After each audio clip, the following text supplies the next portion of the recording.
Today, Lagos is one of Africa's largest cities, a global megacity, a center of finance, culture, and commerce.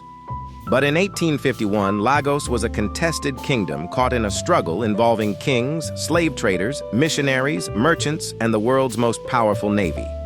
Over just a few days in December 1851, British warships bombarded Lagos in a military operation known as the Reduction of Lagos.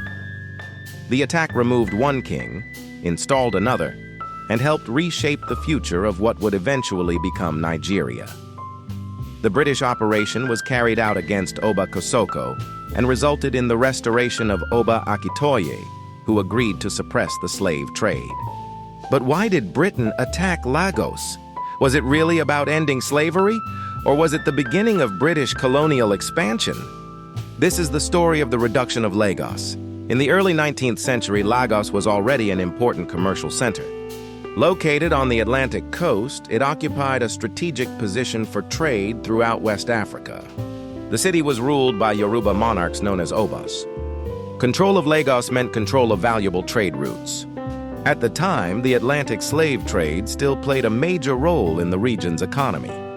Although Britain had abolished its own slave trade decades earlier and was actively attempting to suppress it internationally, many coastal kingdoms continued to profit from slave exports.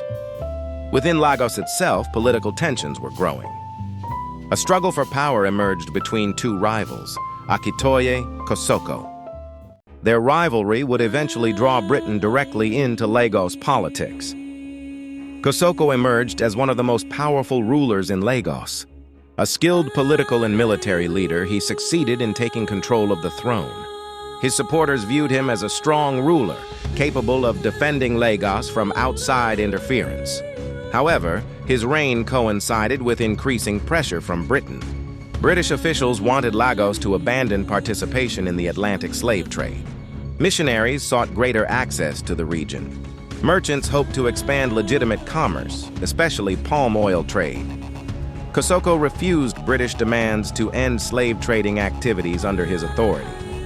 This refusal increasingly brought him into conflict with British diplomats and naval commanders. The stage was set for confrontation.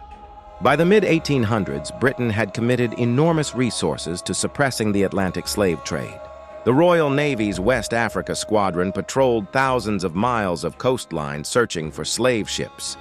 British leaders argued that Lagos had become an important center for slave trading operations. At the same time, Britain had other interests: expanding trade, protecting British merchants, supporting missionaries, increasing influence in West Africa.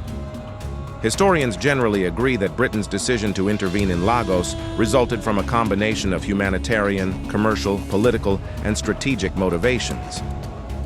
Publicly, ending the slave trade became the central justification for action.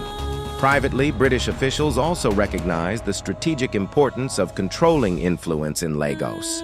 In November 1851, British representatives met Kosoko. They offered friendship and cooperation if he would abandon the slave trade. The discussions failed. Kosoko rejected British demands. British officials interpreted his refusal as proof that diplomacy had reached its limits. Soon afterward, British Consul John Beecroft recommended military action against Lagos and support for the exiled rival claimant, Akitoye. The decision would lead directly to war. On November 25, 1851, British naval forces launched their first attack. The operation was led by Commander Forbes. British planners underestimated Lagos's defenses. Kosoko had assembled thousands of fighters armed with muskets and supported by defensive positions around the city. The attack quickly ran into difficulties. British landing forces encountered strong resistance. Casualties mounted. By the end of the day, British commanders ordered a withdrawal. The first assault had failed. For Lagos, it was a major victory. For Britain, it was an embarrassment. But the British were not finished. 1 month later, Britain returned with greater force. On December 26, 1851, Royal Navy vessels, including HMS Bloodhound and HMS Teaser, launched a renewed assault. The battle became known locally as Ogun Ahoyaya, or Ogun Agidingbi, often translated as the Boiling Battle. because of the intense cannon fire. For 3 days, British warships bombarded Lagos. Kosoko's forces fought back fiercely. However, British naval firepower proved overwhelming. Cannons devastated defensive positions. Buildings were damaged. By December 28th, Kosoko and many of his supporters withdrew from Lagos and fled toward Epe. The British had won. The reduction of Lagos was complete. With Kosoko gone, the British restored Akitoye to the throne. Akitoye's return was not simply a change of rulers, it represented a major shift in the political direction of Lagos. Akitoye accepted British support. In exchange, he committed himself to ending the Atlantic slave trade. The relationship between Lagos and Britain entered a new phase. The city was no longer fully insulated from British influence. Instead, Britain became deeply involved in Lagos affairs. On January 1, 1852, a treaty was signed between Britain and Lagos.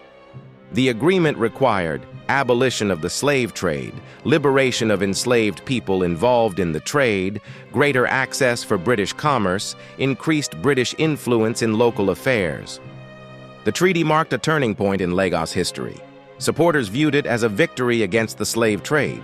Critics later argued it opened the door to colonial domination. Both interpretations continue to influence historical debates today. Although the reduction of Lagos occurred in 1851, its consequences extended far beyond that year. British influence steadily expanded. Consuls gained greater authority. Political and economic ties deepened. A decade later, in 1861, Britain formally annexed Lagos. The city became a British colony. This annexation would eventually contribute to the creation of colonial Nigeria and shape the political future of West Africa. What began as a naval bombardment had become the foundation for long-term imperial control. The reduction of Lagos remains one of the most important events in Nigerian history. To some, it was a campaign against the slave trade. To others, it was the beginning of British colonial expansion. In reality, it was both a military operation and a turning point in the struggle for control of West Africa. The bombardment removed one king, restored another, changed the course of Lagos, and helped shape the future of a nation that did not yet exist. More than 170 years later, the echoes of those cannon shots can still be heard in the history of modern Nigeria. If you enjoyed this documentary, subscribe for more stories on African history, colonial empires, military campaigns, and the events that shaped the modern world.